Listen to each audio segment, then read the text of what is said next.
खान खान खान होने पे गया।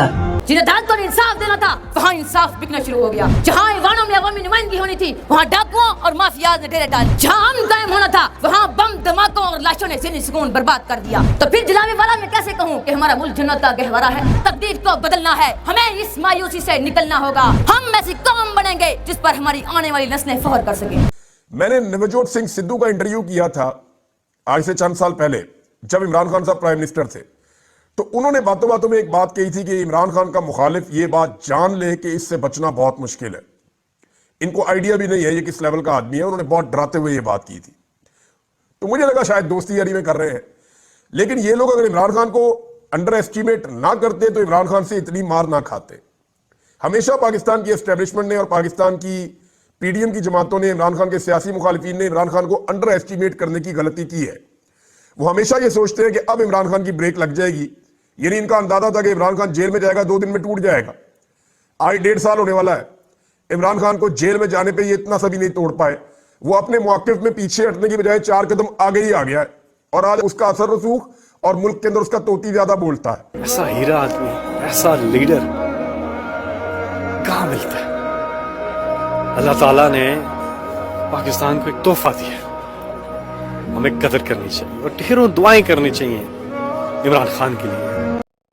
ये मेरी जाती जंग नहीं है। जिसकी जान खतरे में है वो कौन अपनी जाती फायदों के लिए कोई तहरीक चलाता है? क्योंकि जिंदा होगा तो फायदा होगा। तो मैं ये वाज़ेह कर दूं कि ये जंग मेरी पाकिस्तानी कौम की मैं लड़ रहा हूँ। मजदूर हो, चाहे हमारे रेडी वाले हो, चाहे हमारे किसान हो, ये हम सब की जंग है। चाहे प्रोफेशनल्स हो, टीचर्स हो, वकील हो, इस मुल्क के हमारे सरकारी नौकर हो, हमारी पुलिस वाले हो, हमारे फौज वाले हो, ये सब की जंग है। हमारा मुल्क आज तबाही के किनारे पे खड़ा है और सबको मैं दावत देता हूं कि हमारे साथ इस जिहाद में शिरकत करें। यह हकीकी आजादी की जंग है। हकीकी आजादी हकीकी जमहूरियत से आती है। हकीकी जमहूरियत इंसाफ से आती है, कानून की हुक्मरानी से आती है। ये हम सब की जंग है कि अगर हमने अपने बच्चों का मुस्तकबिल, हमने एक आजाद मुल्क बन के रहना है, खुददार कौम बन के, तो हमें क्या करना पड़ेगा? सारी कौम को मिलके इस जदोजहद में शामिल होना पड़ेगा।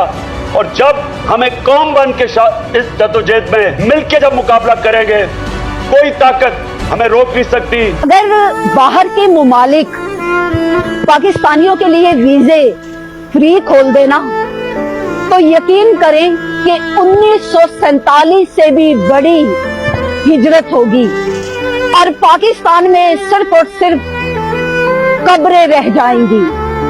ये हाल है आपके और मेरे पाकिस्तान का।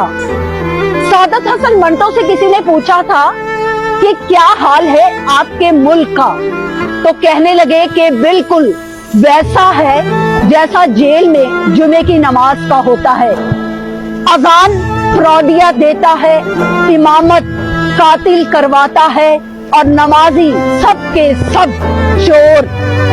फिर भी आपका और मेरा पाकिस्तान जिंदाबाद। मेरे बच्चे ते ए जेल मर्दा हस्ते बनिया तो शेर बहादुर मां ना बचड़ा है। अपनी माँ सदके हो गई, अपनी माँ भी तो खुश हो गया उस ना,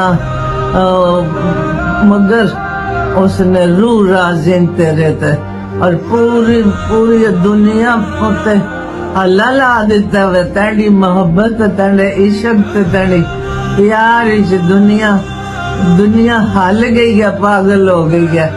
खान खान खान होने पे गया ते अल्लाह ते रसूल ने वाले असा कुछ कीता होया, और मगर असा बूढ़े बंदे जेड़े हां असी मंजियां ते बह गए हां, कोई भी नहीं।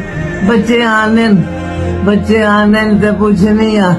हाँ हुण के होसी सुहेल हुण के होसी हुण इमरान टीवी छो। अब तकदीर को बदलना है, हमें इस मायूसी से निकलना होगा। और अगर इस तारीखों में हमारी जान भी चली जाए तो परवाह नहीं है कि हम पाकिस्तान को बदलेंगे। हम अपना मुस्तकबिल खुद बनाएंगे। हम ऐसी कौम बनेंगे जिस पर हमारी आने वाली नस्लें फख्र कर सकें। वालदा जब मैं बड़ा हो रहा था वो मेरी बहनों को हमेशा कहती थी कि तुझे इसकी फिक्र पड़ी रहती है, ये बड़ा सीधा है, ये ट्रस्टिंग है, ये लोगों के ऊपर आंखें बंद करके एतमाद कर लेता है और ये जिंदगी में रुल जाएगा। मेरी माँ मुझे हमेशा कहती थी। मैं माँ को कहता था, जब मैं बड़ा कामयाब भी होता गया, मैं कहा क्या फर्क पड़ता है, जब कोई मुझे धोखा देता है तो मुझे पता चल जाता है, उसके बाद एक दफा धोखा दे देता, अपने आप को एक्सपोज कर देता, मुझे क्या फर्क पड़ता। लेकिन मैंने जो प्राइम मिनिस्टर बन के चीज रियलाइज की, अच्छा, और मैं अपनी बेटों को भी कहता था, मैं कहता था ये दिलेर आदमी की निशानी है कि वो, यानी जब डरता है आदमी तो लोगों के ऊपर ट्रस्ट नहीं करता ना, वो सबको समझता है कि मुझे कोई धोखा ना दे दे। जो दिलेर आदमी है वो कहता है जो भी करे मैं उसका मुकाबला कर लूंगा। तो जो जनरल बाजवा ने मुझे धोखे दिए ना, तब मैंने पहली दफा रियलाइज किया कि मैं हर बात मान लेता था।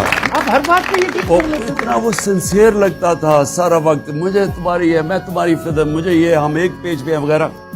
तो जब आहिस्ता आहिस्ता जब मुझे पता चला कि उसने कितने धोखे दे के और आखिर में हमारी गवर्नमेंट गिराई, फिर मैंने रिवर्स इंजीनियरिंग की, मैंने पीछे देखा तो मुझे एकदम पता चला कि कितने धोखे देता जा रहा था।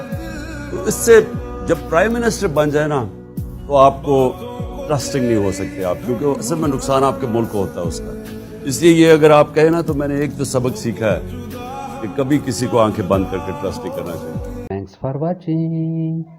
चैनल को सब्सक्राइब, लाइक और शेयर जरूर करना